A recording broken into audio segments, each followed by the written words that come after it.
Hey, I'm here with Shannon. Is it Geames? Geames. Geames, Public Policy Chair and Board Member for the American Foundation for Suicide Prevention. Mm-hmm. Okay, tell us while y'all are up here.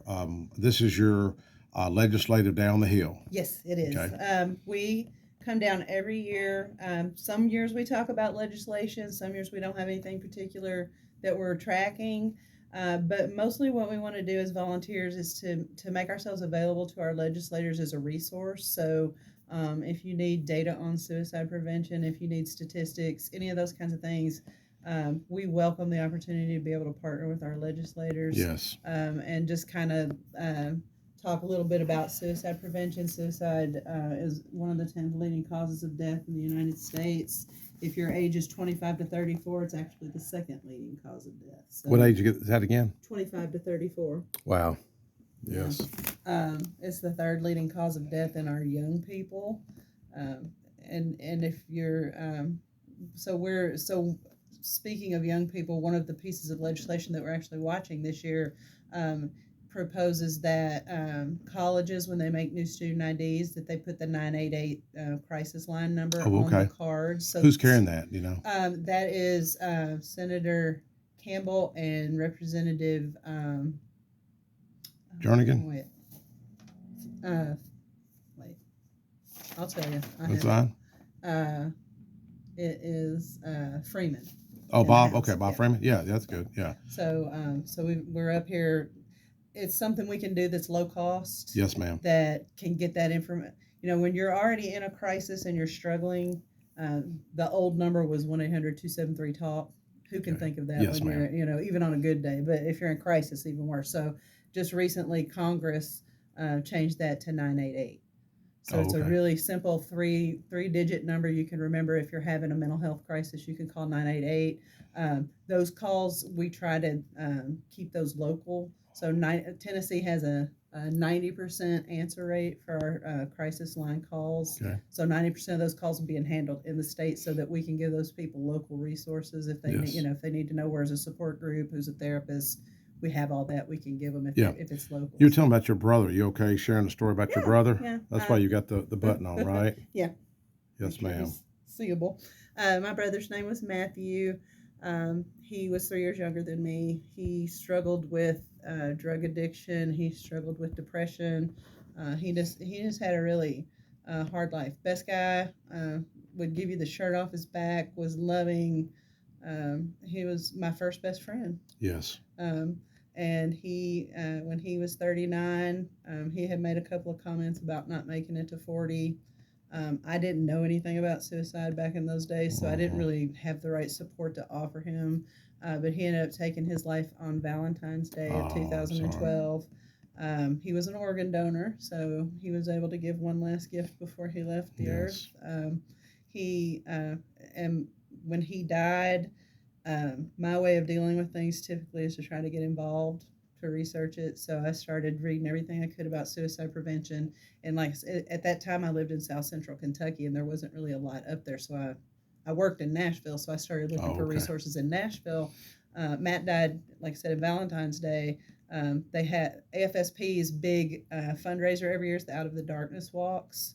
And we have those in September, October every year. So I found the walk in Nashville, volunteered for the walk, made contact with some folks who were trying to start a chapter, and became a founding board member with those folks. And this is our 10th year doing State Capitol Day at Tennessee. Yes, ma'am. I've never missed one. I always come. Good for you. Yeah, I feel like this is so important. We can sit around and cry about problems, or we can get up and do something. And especially, as far as legislation, it's intimidating, and we have people come in who are new volunteers who are very nervous about meeting with legislators, but I mean, they don't look at it as, you're a resource for the legislator too. Yes, that legislator's important. They got people in and out of their office all day. I get it. It can be intimidating, but you guys want to hear from the people. Oh, definitely. So, and that's why I wanted to video you. I was just sharing with you, and I shared it before committee because I've got a bill up trying to draw down TANF funds.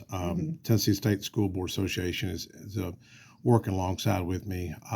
There's about $700 million sitting in TANF funds. I want to try to draw them down to work with mentors, work with teens critical thinking skills and whatnot to see what we can do. I don't think we're doing enough, Yeah. and I think most people would agree with that. But I was sharing with you earlier. One of the ladies in my Sunday school class just last week asked to pray for her brother and his son committed suicide. They live in Kentucky, and he was just 4 years old. I mean, 14 years old. So Yeah. it's like, why are these things happening? Do y'all have any theories about? Is it social I media? mean, it's different What is it? things. Untreated mental health problems can lead to suicidal ideation, drug addiction.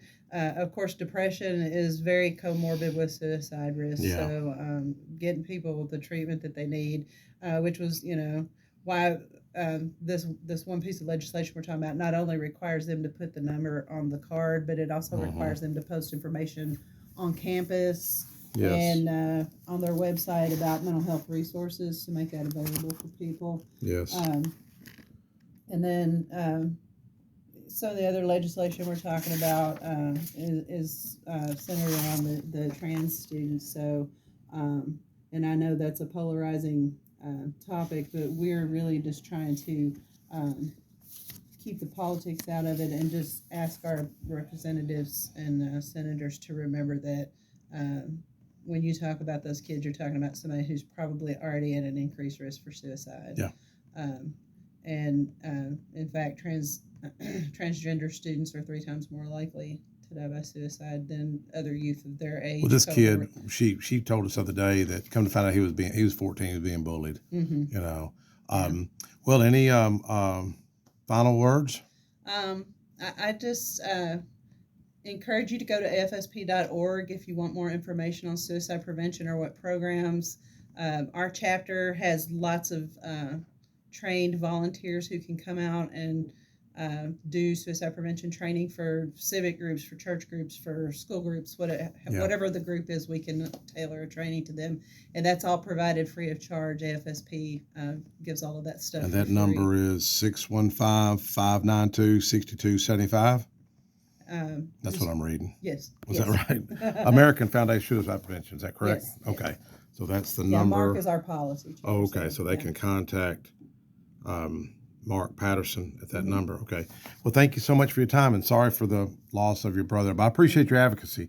It matters. Yes. I promise you, it goes a long way. Well, thank you ma'am. for spending so much time with us this morning or this afternoon. We appreciate it. Well, it's educational for us. We need it. But I appreciate you coming up on your own time. You're not one of these high-priced, high-powered lobbyists, okay? No. Thank you for your advocacy. Thank you.